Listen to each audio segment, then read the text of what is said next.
കർഷകദ്രോഹത്തിനെതിരെ സ്വതന്ത്ര കർഷക സംഘം കോട്ടയം കളക്ടറേറ്റിലേക്ക് മാർച്ച് നടത്തി. മുസ്ലിം ലീഗ് ജില്ലാ പ്രസിഡന്റ് അസീസ് ബഡായിൽ കളക്ടറേറ്റ് മാർച്ചിനെ തുടർന്ന് നടന്ന ധർണ ഉദ്ഘാടനം ചെയ്തു. കാർഷിക മേഖലയിൽ അടിസ്ഥാന കാര്യങ്ങൾ പോലും കേന്ദ്ര സംസ്ഥാന സർക്കാരുകൾ നടപ്പിലാക്കുന്നില്ലെന്ന് അദ്ദേഹം പറഞ്ഞു. തുടർച്ചയായി കർഷക സമരം രാജ്യത്ത് നടന്നിട്ടും യാതൊരു നടപടിയും അവർക്കായി കേന്ദ്ര സംസ്ഥാന സർക്കാരുകൾ സ്വീകരിച്ചിട്ടില്ല എന്നും അദ്ദേഹം കൂട്ടിച്ചേർത്തു.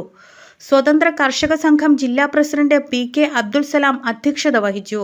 ജനറൽ സെക്രട്ടറി ഷാജി തട്ടാമ്പറമ്പിൽ സ്വാഗതം പറഞ്ഞു.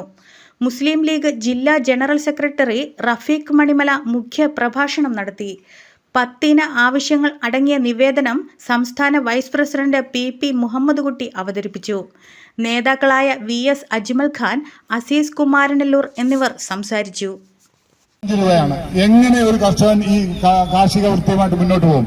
ഇതിനൊക്കെ എതിരായിട്ട് ഒരു 300 രൂപയെങ്കിലും അല്ലെങ്കിൽ മിനിമം 250 രൂപയെങ്കിലും റബ്ബറിന് വില കയറണം. അതുപോലെ ഒരു 3000 രൂപയെങ്കിലും ഏലത്തിന് കയറണം.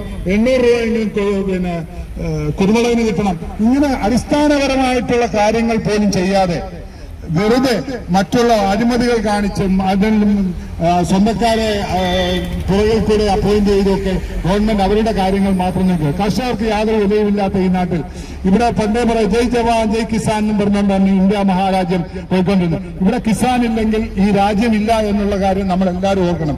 ഇവിടുത്തെ പട്ടിണിപ്പാവങ്ങളായ നെൽ കർഷകരാണേലും തെങ്ങ് കർഷകരാണേലും അവർക്ക് ജീവിക്കാനുള്ള ഈ കാർഷിക കഴിഞ്ഞ ഒരു 25 വർഷം മുമ്പ് ഏതൊരു 15 വർഷം മുമ്പ് വരെ ഇവിടെ കർഷകർക്കൊക്കെ ആവശ്യമായ വിലയും ഒക്കെ കിട്ടിക്കൊണ്ടിരുന്നതാണ്.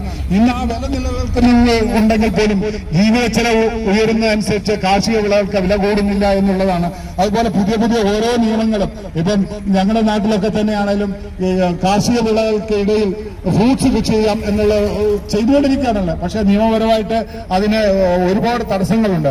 ഇപ്പം കൈത കൃഷി ചെയ്യുന്നതിനോ റംബുട്ടാൻ കൃഷി ചെയ്യുന്നതിനോ ഒക്കെ ഒരുപാട് നിയമപരമായിട്ട് തടസ്സങ്ങളുണ്ട്. ഈ തടസ്സങ്ങളൊക്കെ മാറ്റി കർഷകരെ അവരുടെ ജീവിതത്തിലേക്ക് അവർക്ക് നല്ല രീതിയിൽ അവർക്ക് ജീവിക്കാനുള്ള ഒരു ലാഭം കിട്ടുന്ന രീതിയിൽ കാർഷിക വൃത്തി മാറ്റാനുള്ള കാര്യങ്ങൾ ഈ ഗവൺമെന്റ് ചെയ്യേണ്ടതാണ്. ഈ നാടിന്റെ നട്ടെല്ല് കർഷകരാണ്. ഈ കർഷകരില്ലെങ്കിൽ ഈ നാടില്ല എന്നുള്ള കാര്യം നമ്മളെല്ലാം ഓർക്കണം. ഇവിടെ അങ്ങനെയല്ല. ഇവിടെ പുതിയ പുതിയ ബിസിനസ്സുകളും ഒക്കെ കൊണ്ടുവരുമ്പോൾ കാർഷിക വൃത്തിക്ക് ഒരു കാര്യങ്ങളും ചെയ്യുന്നില്ല. ഒരു ബാങ്ക് ലോൺ പോലും കർഷകർ കിട്ടുന്നത് ശരിയാണ്. കാർഷിക വൃത്തിക്കുള്ള ബാങ്ക് ലോണിന് 4% പലിശയുള്ളൂ. പക്ഷെ അതിന്റെ ഒരു ലിമിറ്റ് ഉണ്ട്. അത് കിട്ടുന്നത് 4 ലക്ഷം രൂപയാണ്.